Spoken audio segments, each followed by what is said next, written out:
On continue notre belle petite étude qu'on est en train de faire présentement, basée dans 2 Pierre au chapitre 1 à partir du verset 5.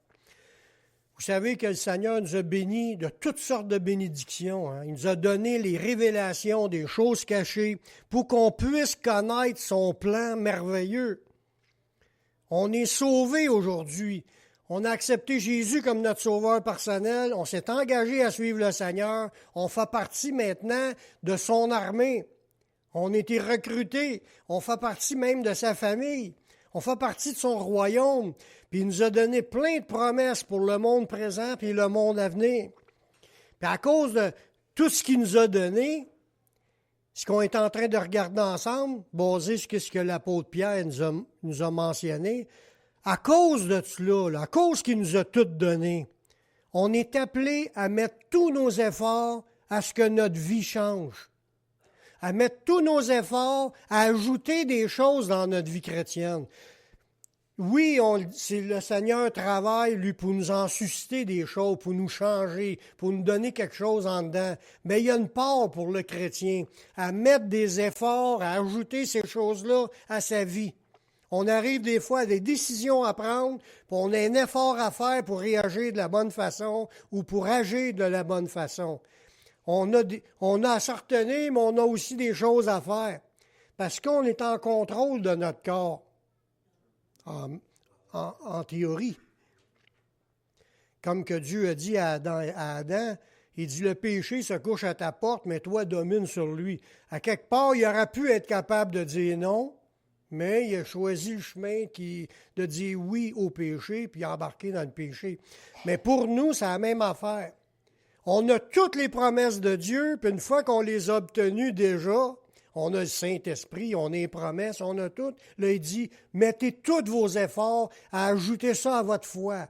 Puis là, on a parlé de plusieurs points. Aujourd'hui, le point qu'on va voir, ça fait partie des responsabilités du chrétien. Des choses qui sont comme une attente à ce que le Seigneur... C'est une attente à ce que le Seigneur s'attend de nous. L'attente du Seigneur qu'on va voir aujourd'hui, c'est que nous cherchions tous à aimer les frères et sœurs. Il y en a qui vont dire Amen, puis il y en a qui vont dire Aïe aïe. Parce que des fois, c'est pas facile. J'avoue que c'est pas tout le temps facile. C'est pour ça qu'il nous dit mettez tous vos efforts. S'il n'y avait pas d'efforts à mettre, là, si tout serait facile, on n'y en parlera même pas. Il aurait dit laissez-vous aller, ça va venir tout seul. Mais ça ne vient pas tout seul. Pour marcher dans l'amour, c'est un travail, c'est un effort, c'est un combat des fois. Parce que des fois, il faut endurer un bon bout, prier pour que les choses changent, pour qu'entre deux frères et sœurs, qu'ils puissent avoir une pleine communion ensemble, voyez-vous. C'est le but. Jésus, lui, quand il a prié son Père dans Jean chapitre 17, ça c'est la prière sacerdotale, il a prié son Père afin qu'on soit un comme lui est à un avec son Père. Là, on peut dire Amen. Amen, ça c'est le but à atteindre. Je dois tous vous aimer. Amen, tout le monde dit Amen. Amen. Vous devez tous vous aimer les uns les autres. Amen. Gloire à Dieu. Dans Strong, le mot pour le mot amour que là, d'ajouter à la piété, parce que la semaine passée, on a vu la piété, qu'il fallait être des personnes qui aimaient chercher la face de Dieu, plus de Dieu, prier Dieu, louanger Dieu, mais ajouter à la piété l'amour fraternel. Ça, il y a un mot dans le grec, puis ça va vous faire rire, mais ce mot-là, on l'utilise déjà en français. Mais c'est un mot qu'on ne sait pas que c'est ça que ça veut dire, mais vous connaissez la ville de Philadelphie? Bon, mais en anglais, c'est Philadelphia. Puis, dans le fromage on achète du fromage Philadelphia, mais le mot Philadelphia, c'est un mot grec qui veut dire amour fraternel. Fait que dans la Bible, quand ça dit ajouter à la piété l'amour fraternel, c'est ajouter Philadelphia.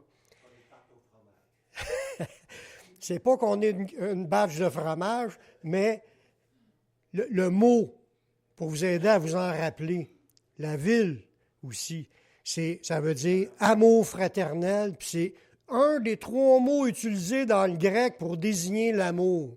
Dans le grec, il y a trois mots pour le mot amour, comme trois catégories. Comme amour sexuel, c'est Eros, puis amour fraternel, c'est Philadelphia, puis l'amour avec le grand A, de aimer comme Dieu nous aime, ça c'est agapé. C'est l'amour de Dieu en nous. Mais aujourd'hui, on voit l'amour fraternel. Ça sous-entend des choses. L'amour fraternel, c'est l'amour qu'on doit porter à nos frères et sœurs dans le Seigneur. On parle de famille, qu'un amour de famille, familial, entre frères et sœurs. C'est un amour particulier qui n'est pas naturel tout le temps. Oui, il y en a du monde que par nature, c'est facile d'aimer tout le monde. Puis il y en a d'autres, on est plus comme des gens qui font nos petites affaires tout seuls, puis on ne veut rien savoir de ce que les autres disent ou ce que les autres font. Ça, c'est le contraire de l'amour. Voyez-vous, c'est chercher à s'isoler, t'es déconnecté d'avec le reste. Vous savez que lorsqu'on donne notre vie à Jésus, on en a parlé un peu tantôt, on entre dans une nouvelle famille. C'est pas en venant au monde. Quand tu viens au monde dans la vie, tu rentres dans ta famille de la chair. Ton père et ta mère, ils t'ont fabriqué, tu sors, tu rentres dans une famille charnelle. Mais moi, là, je parle que quand tu donnes ta vie au Seigneur, quand tu nais de nouveau, tu deviens un enfant de Dieu. Puis quand tu es devenu enfant de Dieu, tu es entré dans une nouvelle famille. Dieu nous a adoptés pour qu'on fasse partie de cette famille-là. C'est pas en venant au monde. C'est une adoption qui se fait à un moment donné quand tu es face à prendre ta décision d'accepter Jésus dans ta vie. Ça nous le dit dans Jean chapitre 1, le verset 12. Ça nous dit, à tous ceux qui l'ont reçu, on parle de recevoir Jésus, à tous ceux qui croient en son nom, elle a donné le pouvoir de devenir enfant de Dieu. À partir du moment que quelqu'un croit en Jésus, puis il le reçoit comme son sauveur personnel, il y a une prière qui se fait là, à un moment donné, puis on dit, on abandonne toute résistance, on arrête de vouloir faire notre vie à notre façon, on se tourne vers le Seigneur, puis on lui demande de l'aide, on croit qu'il est mort pour pardonner nos péchés, puis on lui dit, Seigneur, je veux changer de vie, viens dans ma vie, pardonne-moi de tous mes péchés, parce que ton sacrifice, c'est dans le but de me pardonner. Donne-moi ton Saint-Esprit, viens me conduire dans cette nouvelle vie-là, je veux changer de vie. Puis le Seigneur le fait, parce que Dieu est fidèle. Il l'a fait avec moi, puis il l'a fait avec tous ceux qui l'ont déjà reçu. T'es pardonné à partir de ce moment-là, puis là, Dieu t'adopte. Avant, tu étais fils du diable, maintenant, tu es rendu mon fils. On rentre dans la famille de Dieu. Dieu devient notre Père, puis automatiquement, on est greffé au corps de Jésus. Puis maintenant, tous les autres chrétiens qui sont autour, c'est devenu nos frères puis nos sœurs. Une nouvelle famille, une famille spirituelle. Puis c'est dans ce sens-là, une fois qu'on comprend ça, là, qu'on fait partie de la famille de Dieu, qu'on va comprendre que c'est important en tant que chrétien de marcher dans l'amour fraternel entre frères et sœurs dans le Seigneur. Le monde ne nous reconnaît peut-être pas comme enfants de Dieu, parce que dans le monde, ils ne connaissent même pas ce que Dieu dit, ce que Dieu a dit dans sa parole. Puis ils peuvent même nous haïr à cause qu'on est chrétien. Mais Jésus, lui, nous a choisis. Parce qu'il a mis des critères, puis il a dit, tous ceux qui vont venir à moi, je n'ai pas de voir, je vais les prendre, puis je vais les sauver.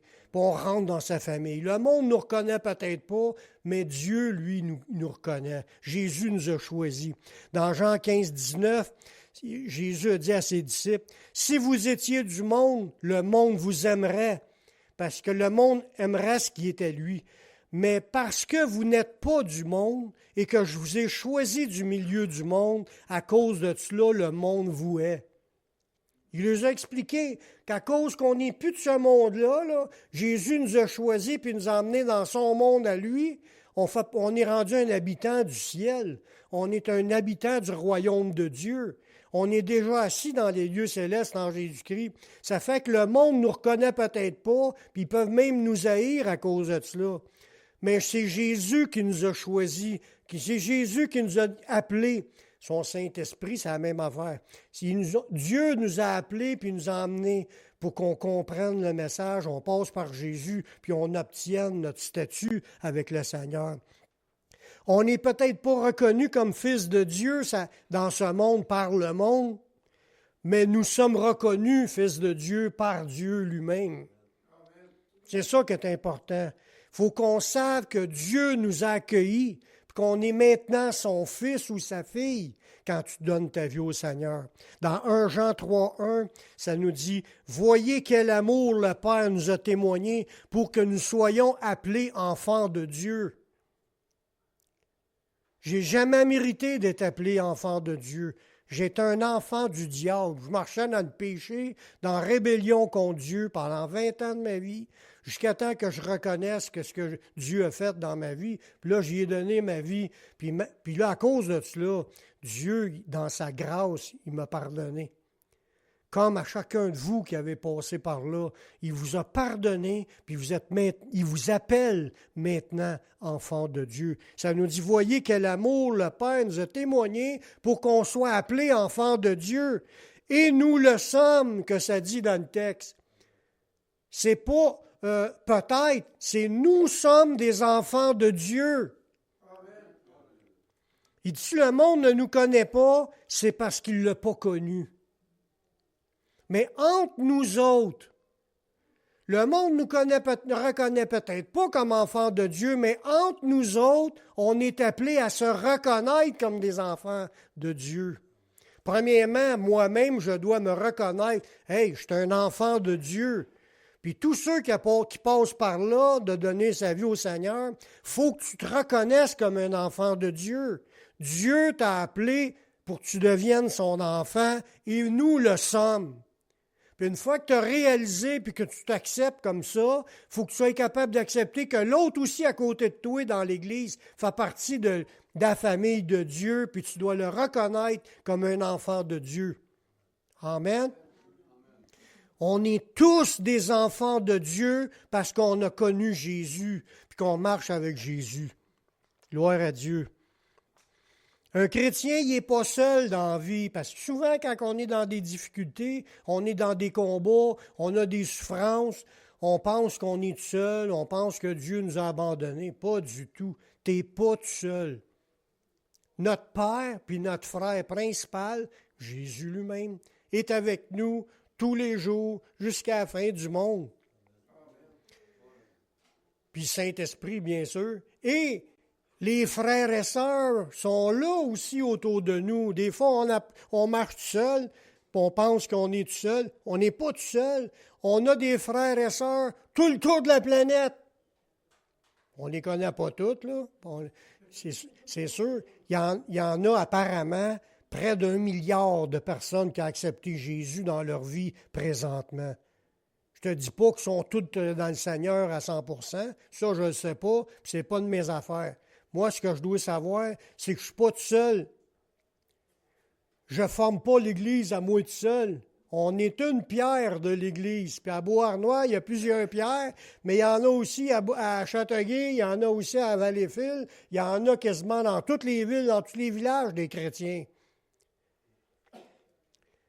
Ça le dit, quand tu es dans des combats, puis tu te penses tout seul, là, puis surtout quand tu te sens attaqué par le diable, quand tu te ressens encore plus tout seul. Dans 1 Pierre 5,9, ça dit « Résiste au diable, résistez-lui avec une foi ferme, sachant que les mêmes souffrances sont imposées à vos frères dans le monde. » Il dit « T'es pas tout seul dans tes souffrances. Le diable t'attaque peut-être, résiste-lui, mais t'es pas tout seul. » Les mêmes combats sont à tous les frères dans le monde.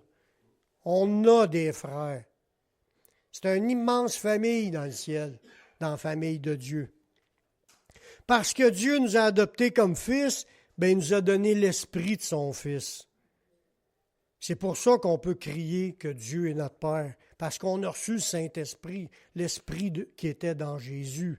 Dans Galates 4,6, c'est ce que ça nous dit. Parce que vous êtes fils, Dieu vous a envoyé dans vos cœurs l'esprit de son Fils, lequel on crie Abba, Père. Abba veut dire Père. On crie Père, Père, Seigneur, Dieu, mon Père. On parle à Dieu, notre Père qui est aux cieux. On s'adresse à Dieu parce qu'on est adopté. C'est vraiment notre Père. Mais on a tous le même esprit. Tous les chrétiens, même si on dit « Ah, mais lui, c'est une église des frères, il ne croit pas au don. » Pas grave, il est-tu né de nouveau? Oui, il a reçu le Saint-Esprit, c'est ton frère.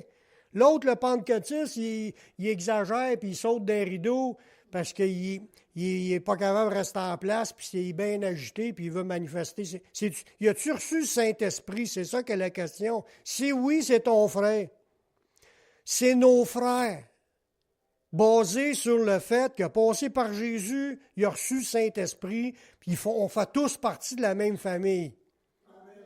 La famille de Dieu. Amen.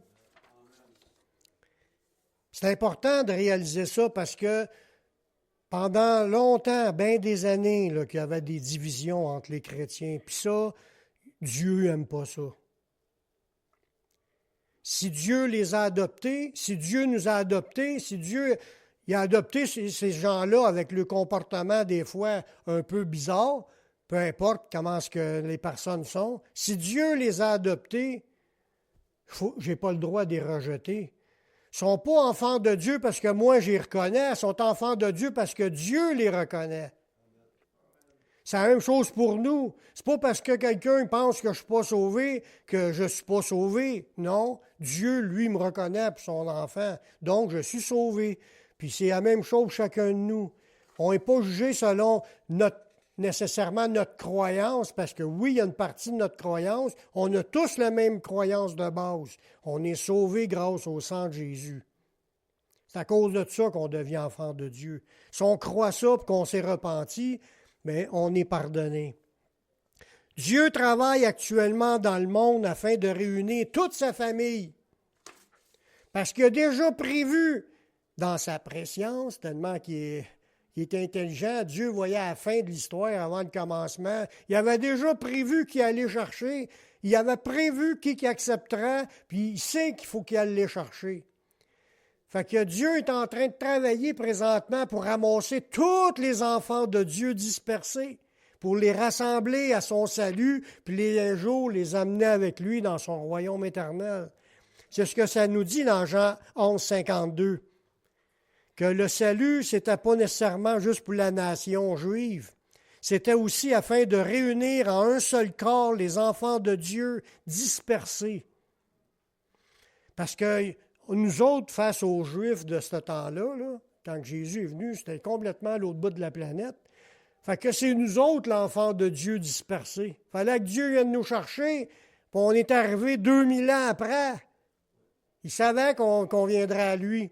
Il voyait déjà dans sa préscience. Puis Dieu est en train de travailler à ramasser tous les enfants de Dieu que lui a prévus dans sa préscience. Il savait qu'on répondrait à son appel du salut en Jésus. Puis on est adhéré parce que lui nous a vus. Il dit, c'est pas vous autres qui m'avez choisi, c'est moi qui vous a choisi, basé sur des critères que Dieu a décidés. C'est pas parce qu'on a fait des bonnes œuvres qu'on est sauvé, parce qu'on met notre foi dans le Messie. Puis c'est le plan que lui a préparé. Puis il savait qu'on répondrait à cet appel-là. Puis il est venu nous chercher. On a répondu. Puis maintenant, Dieu nous reconnaît comme son fils ou sa fille. Puis on fait partie de sa famille 2000 ans plus tard à l'autre bout de la planète. Il est venu ramasser ceux qui étaient encore dispersés. Puis on est content d'avoir été ramassés. Pour Jésus, là, écoutez bien celle-là, pour Jésus, sa vraie famille, c'est ceux qui suivent le Seigneur. Dans Matthieu, chapitre 12, là, vous allez voir un passage, c'est Jésus qui le dit. Parce que il y a du monde qui est entouré à Jésus. Jésus est en train de prêcher, puis il y a plein de monde autour. Puis sa mère à Jésus, Marie, et ses frères à Jésus, parce que je vous le dis, Jésus avait des frères et des sœurs. Plus jeunes que lui, parce que lui, Jésus était le premier à venir au monde dans sa famille. Puis la Bible, elle dit qu'il y avait des frères et sœurs. Il y en a qui ne croient pas à cela, mais c'est écrit dans la Bible. Puis là, il arrive, il y a du monde qui parle à Jésus. « Hey, ta mère est dehors, puis elle veut te parler. » Puis là, on va voir ce que Jésus a dit. Comme Jésus, ça c'est au verset 46 dans Matthieu 12. Comme Jésus s'adressait encore à la foule, voici sa mère et ses frères qui étaient dehors. Il n'était pas dans la maison. Jésus était dans la maison, il parlait à du monde, mais eux autres étaient dehors, sa mère et ses frères. Parce que, pour je vous le dis encore une autre affaire, à ce moment-là, sa mère et ses frères ne croyaient pas en Jésus. Marie, elle a cru en son fils quand il est mort et qu'il est ressuscité. Après ça, elle s'est jointe avec les disciples. Mais avant ça, elle ne croyait pas. Puis il y a des fois, elle disait qu'il est rendu hors de sens en parlant de Jésus. Elle ne comprenait plus. Là. Et elle le trouvait insensé. Elle avait oublié toutes les prophéties qu'elle avait eues des anges. Mais regardez bien qu'est-ce que Jésus a dit là-dessus. Là, ils ont dit, ta mère et tes frères, ils étaient dehors, ils cherchaient à lui parler. Sa mère et ses frères étaient dehors, puis cherchaient à parler à Jésus. Puis là, il y a quelqu'un qui a dit à Jésus, voici, ta mère et tes frères sont dehors, puis ils cherchent à te parler. Jésus répondit à celui qui lui disait, à celui qui lui dit ça, là, qui est ma mère et qui sont mes frères? C'est ça que Jésus a répondu par une question. Qui est ma mère et qui sont mes frères? Là, tout le monde automatiquement a pensé, ben voyons donc, Marie, la mère, l'a choisie, celle qui a reçu la grâce de mettre Jésus au monde. C'est pas ça que Jésus a regardé du tout. Il dit, qui est ma mère et qui sont mes frères? Puis, étendant sa main sur ses disciples, les 12 apôtres, puis une couple d'autres qui étaient là, il dit, voici ma mère et mes frères, en pointant ses disciples. Puis là, il ajoute, car quiconque fait la volonté de mon Père qui est dans les cieux, celui-là est mon frère, ma sœur et ma mère. La vraie famille de Jésus, ce que Jésus, lui, considérait comme étant sa famille, c'est ses disciples. C'est nous. Ceux qui croyaient en Dieu le Père, ceux qui croyaient en sa parole, puis qui suivaient Jésus. Il est en train de dire, indirectement, qu'il ne considérait pas sa mère et ses frères comme étant de sa famille spirituelle. Eux autres, ils ont dit, « Ouais, ta mère et tes frères sont dehors, mais Jésus dit, ma vraie mère et mes vrais frères, c'est ceux qui font la volonté de mon Père qui est dans les cieux. » Fait que là, on voit quelque chose, là. Jésus, il est ressuscité, puis il considère encore la même idée. Ça le dit dans la Bible, il ne change pas. Il est le même hier, aujourd'hui, éternellement. Ce qui a déclaré Jésus sur la terre, il y a 2000 ans, il pense encore comme ça. 2000 ans plus tard, ça ne changera pas. Sa vraie famille, ceux que Jésus reconnaît comme sa mère, son frère et sa sœur, c'est ceux qui font la volonté de Dieu. La volonté du Père, c'est qu'on croit en son Fils, puis qu'on adhère à devenir son disciple, qu'on croit en sa parole, puis qu'on marche dans la volonté du Père. C'est ça qui fait de nous qu'on est reconnu par Dieu comme étant un fils ou une fille de Dieu. Il y a des gens qui pensent être des enfants de Dieu, mais Jésus leur a dit que pour être un enfant de Dieu, tu dois aimer Jésus. Parce que dans ce temps-là, les Juifs croyaient en Dieu. C'était des descendants d'Abraham. Puis ils voulaient suivre la loi de Moïse. Puis ils se pensaient tous chrétiens. Ils se pensaient tous, pas chrétiens nécessairement, mais ils se pensaient enfants de Dieu. On a tous Dieu comme Père. C'est ça que les Juifs leur ont dit. Dans Jean 8, 42, Jésus leur a répondu à ceux qui disaient ça. Il dit, si Dieu était votre Père, vous m'aimeriez. Pour dire vraiment que tu fais partie de la famille de Dieu, il faut que tu aimes Jésus. Eux autres, ils n'aimaient pas Jésus. Jésus leur dit, vous êtes des faux. Vous ne croyez pas en Dieu, vous ne croyez pas en moi. Mais il dit, si Dieu était votre Père, vous m'aimeriez, car c'est de Dieu que je suis sorti et que je viens. Jésus est sorti de Dieu, pas nous. Nous, on a reçu Dieu dans notre vie, tandis que Jésus était déjà en Dieu, puis il est sorti de Dieu pour venir dans le monde. Il est Dieu fait homme. Puis là, il a dit, c'est pour dire que Dieu est ton Père, il faut que tu m'aimes. Il faut que tu aimes Jésus. Il dit, je ne suis pas venu de moi-même, c'est lui qui m'a envoyé. Voyez-vous, tout est centré sur Jésus pour voir si vraiment tu es un vrai enfant de Dieu ou pas. Tu crois-tu en Jésus? T'aimes-tu Jésus? Tu veux-tu suivre Jésus? C'est là que ça se passe. Quand tu fais la prière pour commencer ton engagement avec Jésus, c'est là que tu es pardonné, puis tu es greffé à la famille de Dieu. La Bible elle donne dans ce verset là, 2 manières de discerner les véritables enfants de Dieu. Parce que c'est encore, il y a plus qu'un verset là, qui en parle, mais là, dans le prochain verset, je vais vous dire qu'il y a 2 choses principales que tu peux discerner tout de suite. Voir si une personne, c'est vraiment c'est un enfant de Dieu. Dans 1 Jean 3,10. Ça dit, c'est par là que se font reconnaître les enfants de Dieu et les enfants du diable. Voyez-vous, dans ce verset-là, ça dit clairement qu'il n'y a pas 3 familles, il n'y a pas 4 familles, il y a juste 2 familles. C'est soit tu es un enfant de Dieu ou un enfant du diable. Soit que tu es adopté par Dieu ou tu es encore enfant du diable. Là, il ajoute des points, 2 points. Quiconque ne pratique pas la justice n'est pas de Dieu.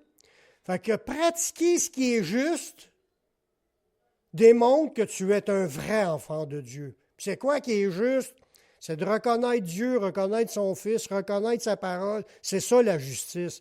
Marcher dans ce qui est juste, c'est d'obéir à Dieu. Fait que si quelqu'un n'obéit pas à Dieu, il n'est pas enfant de Dieu. Puis là, il donne un 2e critère. Non plus celui qui n'aime pas son frère. Ouch! Là, on ne parle pas de frère dans la chair, on parle de frère dans le Seigneur. Il y a des fois, je ne te dis pas que ça arrive à bien du monde ou que ça arrive souvent, il y a des chrétiens qui n'aiment pas les autres chrétiens, puis ils pensent qu'ils sont corrects devant Dieu. Dans ce verset-là, c'est en train de dire, si les gens n'aiment pas leur frère dans l'Église, ou dans une église, mais il dit sont des enfants du diable. Marcher dans la haine d'un chrétien, tu es en train de marcher dans les ténèbres, des yeux, tu es encore d'un lien et d'un chaîne du diable. C'est fort qu'est-ce qu'on voit là, frères et sœurs. Puis il faut vraiment réaliser que ce n'est pas pour le voisin.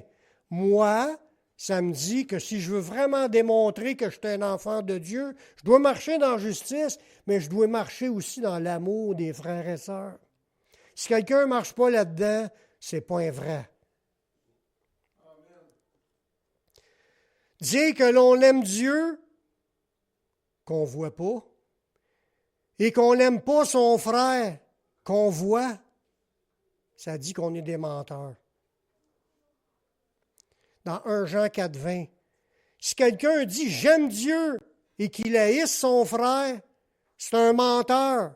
Car celui qui n'aime pas son frère qu'il voit, comment peut-il aimer Dieu qu'il ne voit pas? Et nous avons de lui ce commandement, que celui qui aime Dieu aime aussi son frère. Voyez-vous, là, où est-ce que Dieu veut nous amener en tant que frères et sœurs? On devrait, en tant que chrétiens, marcher dans un amour sincère, un amour fraternel, véridique, d'aimer tous les frères et sœurs. Puis si on dit « oh ben moi, je n'aime pas ce frère-là », puis on commence à avoir des mauvaises pensées, même envers lui, on est menteur devant Dieu.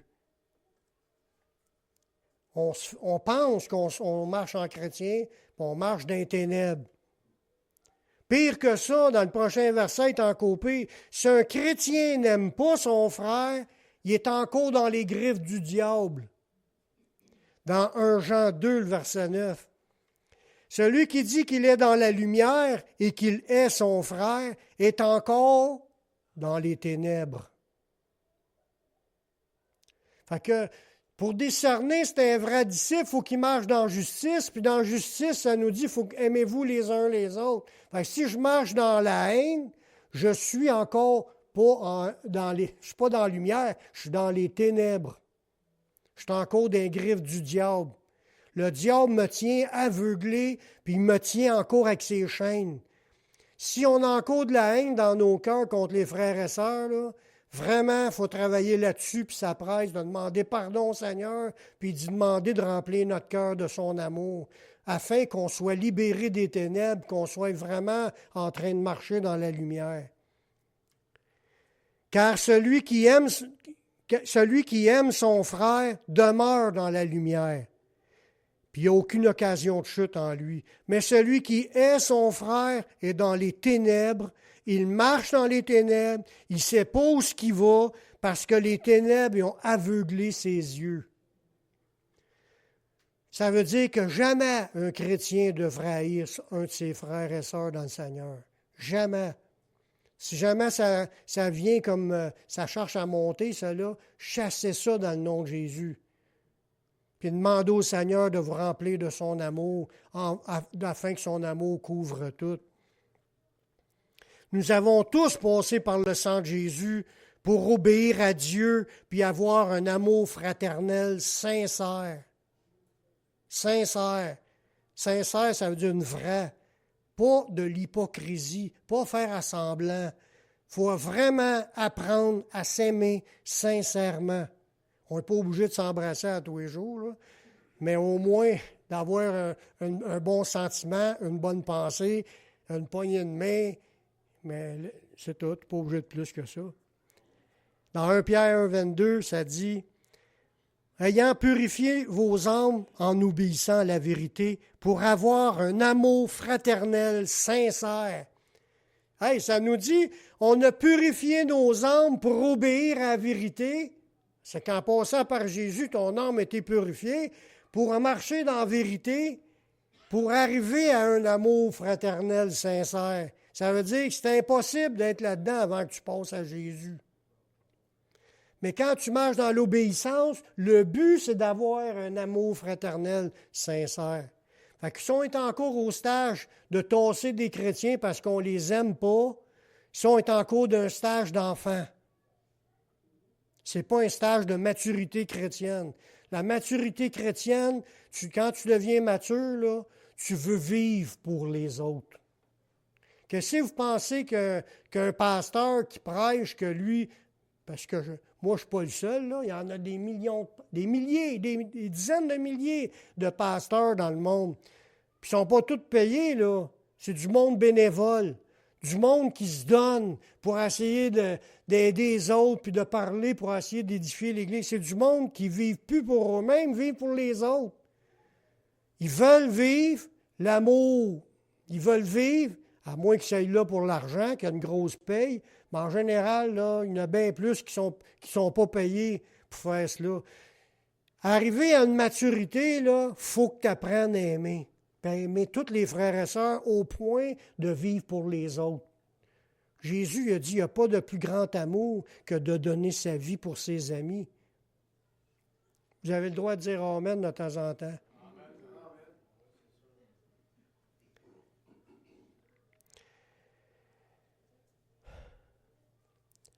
Entre chrétiens, il faut apprendre à s'accueillir comme des frères et sœurs. Comme les vrais frères et sœurs. Dans Romains 15, 7, accueillez-vous donc les uns les autres, comme Christ vous a accueillis pour la gloire de Dieu. Quand on a donné notre vie au Seigneur, le Christ nous a accueillis, puis il a fait de nous son frère ou sa sœur. Il nous a accueillis sans restriction. Parce qu'on était repentant, il nous a accueillis, puis il dit, entre nous autres, il faut apprendre à s'accueillir comme des frères et sœurs, à l'exemple de Jésus qui nous a accueillis. Combien est-ce qu'il y en a qui aiment ça, de se sentir accueillis par Dieu?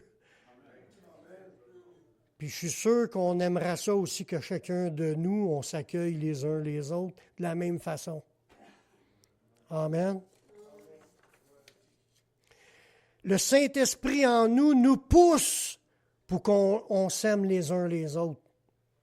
Dans 1 Thessaloniciens 4, 9, Paul y avait dit à l'Église de Thessalonique, « Pour ce qui est de l'amour fraternel, vous n'avez pas besoin qu'on vous en écrive, car vous avez vous-même appris de Dieu à vous aimer les uns les autres. Fait que, déjà, quand tu reçois le Saint-Esprit devrait nous pousser à ce qu'on apprenne à s'aimer les uns les autres. Surtout quand on le lit en lisant les Écritures, puis on lit que c'est ça que Dieu veut nous amener. Je serais surpris de ça. Je ne vous demande pas de répondre. Je serais surpris d'entendre vos cœurs, puis que je serais surpris d'entendre que quelqu'un, lui, dans son cœur, dit « Moi, il n'est pas question, j'aime ce frère-là ou un autre frère. » Si vous pensez de même, c'est sûr que vous avez besoin de vous repentir.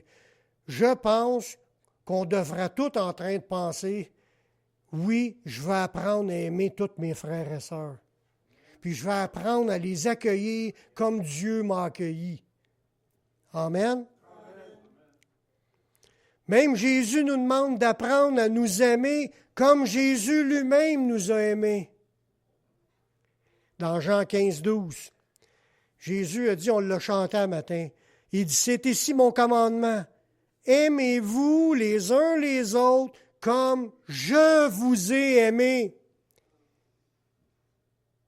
Jusqu'à où Jésus a été pour montrer son amour? Il a donné sa vie. Il a donné sa vie littéralement. Il est mort pour les autres, pour ses disciples. Puis il nous dit, aimez-vous les autres comme je vous ai aimé. Fait qu'on devrait être prêt à mourir pour les autres. Y a-t-il un amen? Puis là, il a ajouté dans cette phrase-là, il n'y a pas de plus grand amour que de donner sa vie pour ses amis.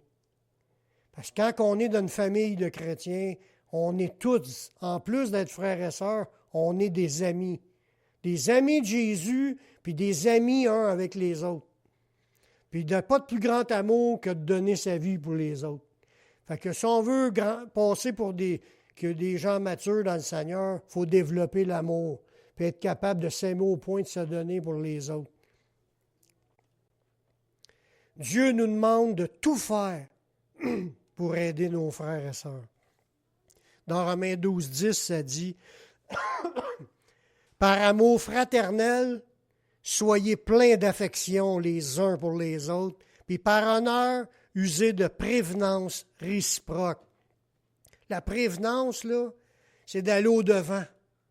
Tu préviens que lui va avoir besoin de quelque chose, tu vas au-devant puis tu t'offres pour lui aider. D'avoir de la prévenance, là, c'est de montrer le chemin, de le précéder, de conduire, d'être en avant comme un chef. Mais c'est d'aller au-devant. Fait qu'il faut apprendre en tant que chrétien, tu veux vivre dans l'amour, apprends à t'offrir pour aller au-devant, au secours des autres, à aider les autres dans l'Église. Amen. Peu importe ce qui arrivera dans cette vie, nous devons continuer à nous aimer. Parce qu'il va arriver des temps difficiles. Hein? Dans Matthieu 24, ça parle entre frères et sœurs. Il y en a qui vont se haïr, vont se trahir, ils vont se livrer. Puis là, ça dit que la charité va se refroidir, puis l'amour du plus grand nombre va se refroidir à cause de l'augmentation du péché. Mais c'est une méchante épreuve quand tu dis que c'est tes proches, tes frères et sœurs dans l'Église qui te livrent aux autorités parce qu'on n'aura pas accepté la marque de la bête, un exemple, ou une persécution, là, puis on est vendu par d'autres frères, comme Judas a vendu Jésus. Ça va arriver à des chrétiens. Mais il faut que tu apprennes à aimer, malgré que ça devient même ton ennemi, parce qu'on va le voir la semaine prochaine. Parce qu'il y a une étape encore plus forte que aimer nos frères et sœurs, c'est de marcher dans l'amour agapé. Ça va même jusqu'à aimer nos ennemis. C'est ça qu'on est appelé. Jésus, c'est ce qu'il a fait. Il n'est pas mort nécessairement juste pour ses amis, il est mort pour des ennemis qui, par la suite, sont devenus amis à Jésus. Ils l'ont accepté. Mais Jésus est mort quand on est encore des pécheurs. Il mourrait pas juste pour ses amis proches, ses 12 apôtres, là. Il mourrait pour l'humanité entière. Il est mort pour des pécheurs. Il a donné sa vie pour l'humanité. Oui. Peu importe ce qui arrivera dans cette vie, nous devons continuer à nous aimer. Dans Hébreux 13, 1, ça dit « Persévérer dans l'amour fraternel ». Ça veut dire qu'il faut toujours avoir l'idée. Puis ça, c'est quand que je dis persévérer, c'est quand on l'a déjà atteint. Au départ, c'est mettez tous vos efforts à joindre à votre foi l'amour fraternel. Puis une fois que tu es dans l'amour fraternel, persévère dans l'amour fraternel. Parce que chaque nouveau combat de chaque journée, c'est un combat de plus à gagner. Je peux aimer tout le monde là, puis demain, il m'arrivera de quoi, puis whoop, il y a quelqu'un qui me dit quelque chose vraiment de blessant, que là, il ne faut pas que je me laisse aller, il faut que je continue à l'aimer. Puis à y pardonner, puis à prier pour lui. Dieu nous dit que si nous demeurons dans l'amour, mais Dieu demeure en nous. Je finis avec ce verset-là, dans 1 Jean 4, 16. Et nous avons connu l'amour que Dieu a pour nous. Et nous y avons cru. Est-ce que vous croyez que Dieu vous a aimé? Amen. Vous y avez cru, hein? Dieu est amour. Puis celui qui demeure dans l'amour demeure en Dieu et Dieu demeure en lui. Amen. La vérité là-dedans, tu n'es pas sauvé par l'amour. Tu es sauvé par la foi, mais tu es appelé à marcher dans l'amour. Une fois que tu as reçu la foi, tu vas mettre tous tes efforts à ajouter à ta foi l'amour. Puis là, il dit, celui qui demeure dans l'amour demeure en Dieu, puis Dieu demeure en lui. Amen. On va prier. Seigneur, je te remercie pour ta parole qui est vraie. Grave-la dans nos cœurs, Seigneur, et dans notre esprit, pour qu'on puisse se rappeler ces choses quotidiennement, chaque jour, peu importe les épreuves qu'on vit, qu'on apprenne à marcher dans l'amour fraternel, sincère. Donne-nous à mettre tous nos efforts pour qu'on marche dans cet amour-là, puis donne-nous aussi d'y persévérer jusqu'à la fin dans cet amour-là. On veut démontrer qu'on t'aime, Seigneur, en manifestant le même amour que tu as eu pour nous. Merci de nous avoir accueillis. Aide-nous à accueillir tous les frères et sœurs. On remet nos vies entre tes mains, Seigneur. Je te prie dans le nom de ton Fils Yeshua. Amen. Amen.